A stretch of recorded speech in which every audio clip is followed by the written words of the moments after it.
It did not come from Bashar al-Assad. It came from Washington.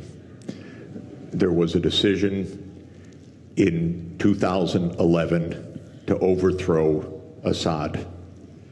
Actually, that came from Jerusalem.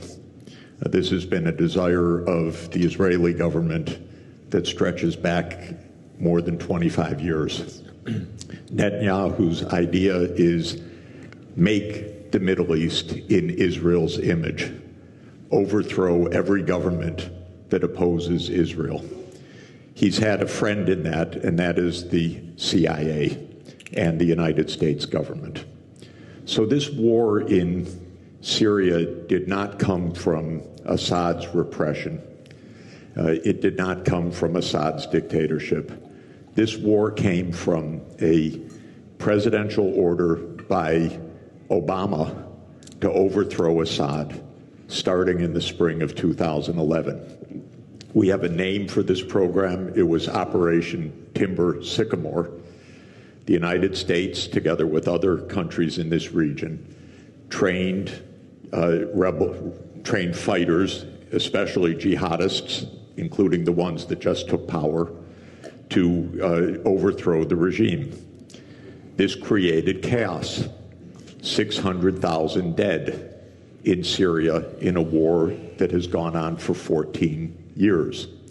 The outcome of this war is what the CIA wanted back in 2011, which is that a jihad group would take power in Syria after being armed by the United States. The reason I want to be clear about this is that we will not have peace in this region until we have public diplomacy that is based on real diplomacy, not on CIA operations.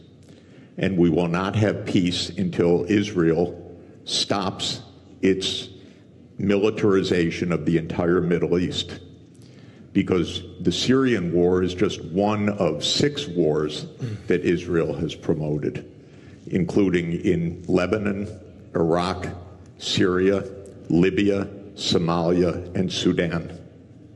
We had the list, actually, from Wesley Clark back in 2001, when he was handed a paper in the Pentagon that the goal was 7 wars in 5 years. The only war that hasn't taken place yet, to Netanyahu's great consternation, is the U.S. war with Iran, which Israel is still trying to instigate to this very day. So the Syrian war is part of a regional tragedy. We have tragedy in Gaza, the West Bank, Lebanon, Syria, Iraq, Sudan, South Sudan, and Libya that I put at the hands of the United States government and its ally Israel, because none of these wars had to happen. These were all wars of choice. They were all wars that came from the idea of regime change operations, that the United States would determine which regimes operate in which countries. We'll never have peace in this region if outside imperial powers like the United States are dictating the terms to this region. The only way to have peace in this region is if this region is determining its own future, not outside powers. And Israel could never do these wars on its own. These are American wars. America provides the financing, it provides the military backup, it provides the naval support, it provides the intelligence operations, it provides the munitions. Israel couldn't fight for 1 day without the United States backing. Israel could not be committing a genocide in Gaza without the United States' full operational complicity. I don't mean political complicity, I mean direct, daily operational complicity. This has to end. This region has been divided for 100 years, first by the British Empire and then by the American Empire. And this is going on until today. We have a genocide going on right next door. Till today, till this morning. People being wantonly killed. brazenly killed, because the United States is providing the means for this. So this is what's happening in Syria. Is the U.S. on the fence? Hardly. It's the major actor. I know, by the way, I know firsthand that in 2012, UN Secretary General Ban Ki-moon appointed former Secretary General Kofi Annan as a special envoy to reach a peace in Syria. I loved Kofi Annan. I love Ban Ki-moon. I worked for both of them. Kofi Annan arranged a peace in 2012. He arranged a peace in Syria.